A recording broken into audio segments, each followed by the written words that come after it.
Bismillahirrahmanirrahim. Nasihat kematian.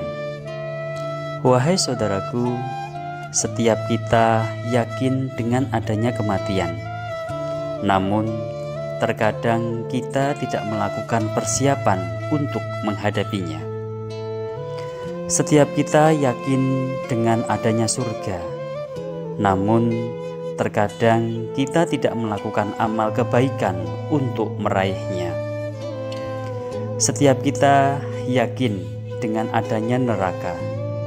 Namun, kita kadang terlena sehingga tidak merasa takut terhadapnya. Lantas, apa yang membuat kita merasa gembira? Apa yang kita tunggu dan harapkan dari dunia? Kematian, ia akan datang kepada kita dengan membawa berita dari Allah, kebaikan ataupun keburukan. Wahai saudaraku, marilah kita persiapkan perjalanan menghadap Allah dengan sebaik-baiknya. Ingatlah akan kematian. Rasulullah Shallallahu Alaihi Wasallam bersabda, perbanyaklah mengingat pemutus kenikmatan, yaitu kematian. Hadis riwayat Ahmad, Nasai, Tirmidzi, dan Ibnu Majah. Kematian bukan perkara yang ringan. Ia adalah pemutus kenikmatan, penghapus kebahagiaan, dan penyebab kesedihan.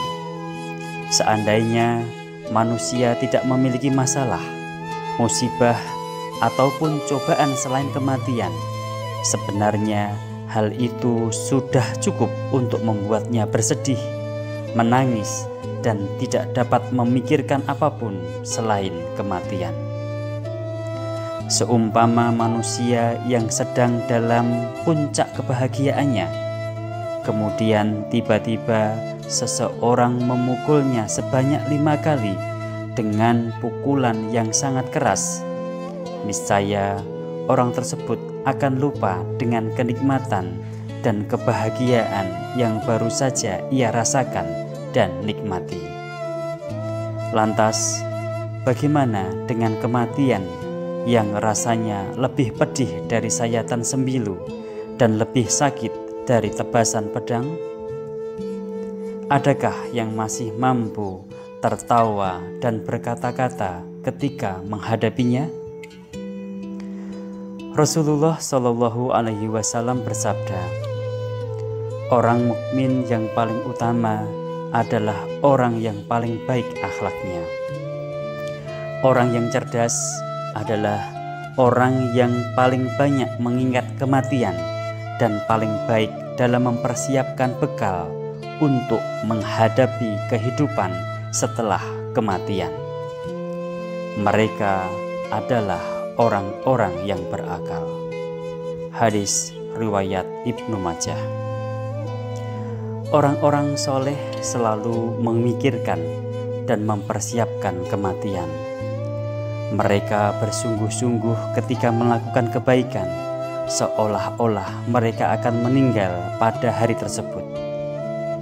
Apabila tiba sore hari, mereka bersyukur atas kesempatan yang masih Allah berikan.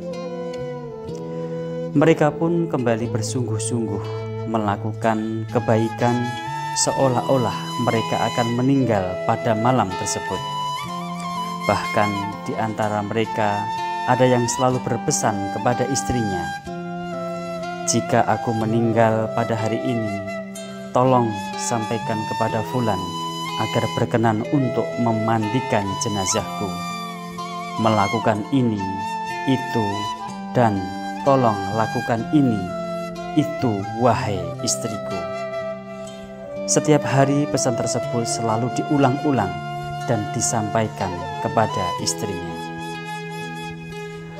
Rasulullah Shallallahu Alaihi Wasallam bersabda, manfaatkanlah 5 perkara sebelum 5 perkara. Masa mudamu sebelum masa tuamu, masa sehatmu sebelum masa sakitmu, masa kayamu sebelum masa miskinmu, masa luangmu sebelum masa sibukmu, dan masa hidupmu sebelum masa matimu. Hadis riwayat Al-Hakim.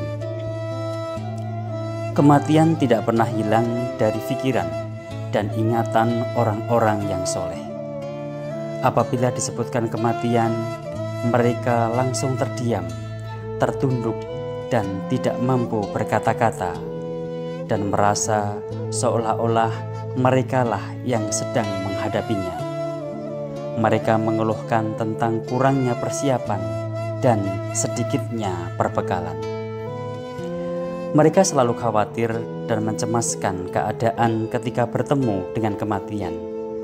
Padahal banyak dari mereka adalah orang-orang yang soleh, yang selalu menjaga sholatnya, tidak pernah meninggalkan masjid selama puluhan tahun lamanya, dan telah menghatamkan Al-Quran berulang kali semasa hidupnya. Sebaliknya, ada manusia yang diperintah untuk menyiapkan perbekalan sebelum tiba kematian, diajak untuk berjalan menuju Allah dengan melakukan ketaatan, dan dimotivasi untuk bersabar, tidak bermaksiat di dunia demi mendapatkan kenikmatan yang jauh lebih baik di akhirat. Namun mereka justru duduk, diam, bermalas-malasan, bermain-main, dan lebih mengutamakan kehidupan dunia daripada kehidupan akhirat. Aneh, memang aneh. Wahai saudaraku, semoga kita bukan termasuk orang-orang yang lalai akan kematian. Alhamdulillahirabbil alamin.